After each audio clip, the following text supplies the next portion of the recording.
Okay, welcome back again. We did see the bird's eye view in terms of an airfield. Now let's look at a tower view um, of this very same aerodrome with the very same setup.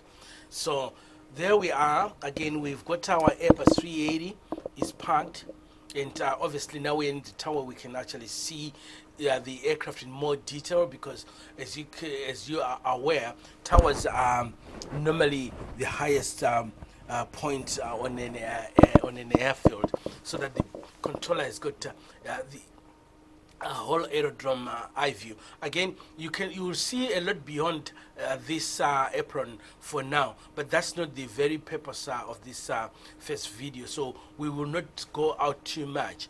And as you can see, you've got the aerodrome controller can actually see the terminal, but again from a view from above, and they've got a view which will give them right round view of the apron and all those markings as well. They can see them clearly from here.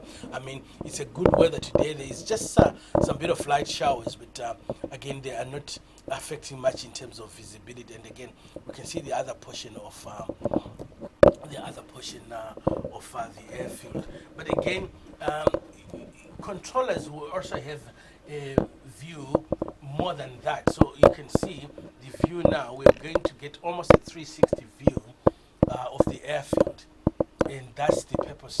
And now we can even see the car park.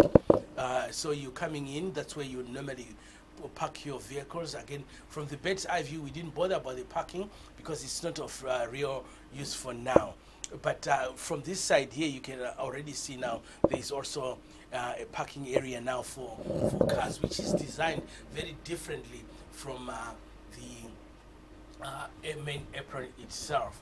And again, we'll take a little bit more of the view, and we're going round. And again, we are now we haven't moved positions, but we can see the aircraft here. So that's what the system does. It rotates to give a 360 view. And very soon we'll be back to where we were. Okay, so again, we have to turn this way to see again where our aircraft are parked. Now, that's the main apron for you, again from the tower view. Then you can see where your aircraft are, pretty much. And again, now the view you can see is very different if the aircraft is doing pushback. We're gonna do some live pushbacks as well, and taxi and departures.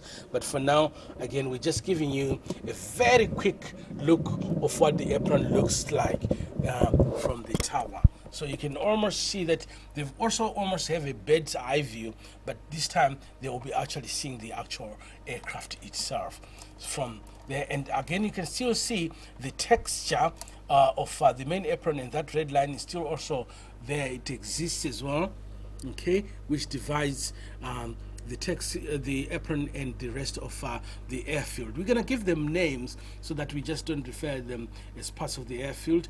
We will give them names eventually. And again, there we go. This is what it looks like from the control tower.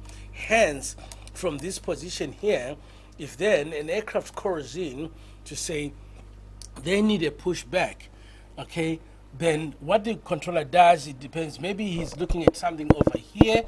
Before he gives that pushback to the aircraft, he has to turn to be looking at the aircraft and making sure that there is no obstacle behind that aircraft before he gives pushback, because pilots don't see what's behind them, and they rely with air traffic control in this particular case. And pushback then is normally given. So you can imagine in bad weather, the controller also still has to work out all this. So we will also see how controllers work during bad weather, which we normally call low visibility. So there are special procedures so that aircraft do not just ram into other aircraft or vehicles. And again, that's the apron for you from this side, and the controller is always constantly scanning the apron, looking for obstacles because people tend to just park anywhere sometimes because their understanding, and sometimes it's just casual laborers that come in, and especially also when you have some work in progress as well. Some of the people are just not aware of the rules and regulations that pertain to operations on the taxiway. And again, I'll just give you a quick glimpse on here, or we'll go through all that equipment that the controller has got, all that equipment. Again, we will then summarize at some stage and say when does the controller use all this information as well. So there we are. I hope you enjoyed watching some aircraft and watching your apron from above from the control tower, and you are able to see a 360 view. But again, our main interest and our main thrust for now is just still the apron.